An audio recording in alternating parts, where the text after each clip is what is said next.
Friends, అది Baleno zeta 2024 model.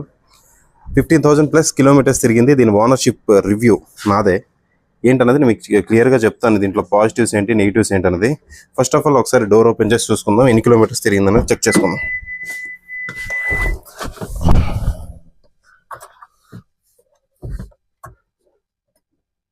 చూడండి, 15,846 kilometres తిరిగింది. దీంట్లో ఫస్ట్ ఆఫ్ ఆల్ పాజిటివ్స్ మాట్లాడుకుందాం. ఆటోమేటిక్ ఏసీ క్లైమేట్ కంట్రోల్ చాలా అంటే చాలా బాగా పనిచేస్తుంది. And driver and co driver seats ఏవైతే ఉన్నాయో చాలా అంటే చాలా కంఫర్టబుల్గా ఉంటాయి. అండ్ బ్యాక్ సీట్స్ కూడాను, మధ్యలో హెడ్ రెస్ట్ ఉంది, అది కూడా చాలా కంఫర్టబుల్గా ఉంటుంది.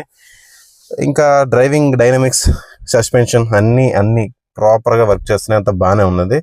దీంట్లో నాకు అనిపించిన మైనస్ ఏంటంటే కొంచెం పికప్ తక్కువ అనిపిస్తుంది. ఈవెన్ 1200cc ఇంజిన్ అయినా కానీ, 89 bhp పవర్ అయినా కానీ, కొంచెం ఐదుగురితో ఎప్పుడైనా లాంగ్ జర్నీ వెళ్ళేటప్పుడు ఓవర్టేక్ చేసేటప్పుడు నాకు కొంచెం దీని తాలూకు పవర్ లాగ్ అయితే అనిపిస్తుంది. పికప్ కొంచెం ఫోర్త్ గేర్కి డౌన్ షిఫ్ట్ చేయాలనిపిస్తుంది. అదర్వైజ్ అయితే వెహికల్ చాలా బాగానే ఉంటుంది. ఇంకొక మైనస్ ఏంటంటే కొన్ని బిల్ట్ క్వాలిటీలో కొన్ని ఇష్యూస్ ఉన్నాయి. కొంచెం పూర్, అది మనకు తెలిసిందే. టాటాతో కంపేర్ చేసుకోవాల్సిన అవసరం లేదు. మారుతి సుజుకి బై డిఫాల్ట్ అంత స్ట్రాంగెస్ట్ వెహికల్ అయితే కాదు, బట్ ప్రీవియస్ జనరేషన్ కంటే ఇది బాగానే ఉంటుంది. ఇంకా అన్నిటికంటే ముఖ్యమైన మీకు సజెషన్ ఏంటంటే, మీ దగ్గర ఒక బైక్ ఉంది, బైక్ కంటే కార్ చాలా బెటర్ సేఫ్టీ పరంగా. సో సేఫ్టీలో మీకు టాటా కావాలా, మహీంద్రా కావాలన్నది సెకండరీ.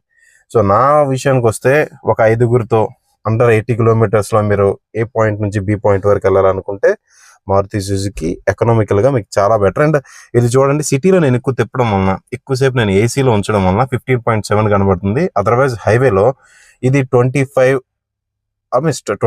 25+ కూడా వచ్చిన రోజులు ఉన్నాయి. నేను ఆల్రెడీ వీడియోస్ కూడా పెట్టాను దీంట్లో.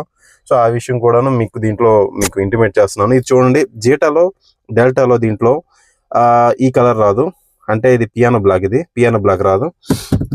ఈ మ్యాట్ బ్లాక్ లా వస్తుంది. ఇది ఫినిషింగ్, ఇది అంత ప్రీమియంగా అనిపించదు. ఇది ఎలా వేయించాను, ఎక్కడ వేయించాను అన్నది నాకు మెసేజ్ చేయండి.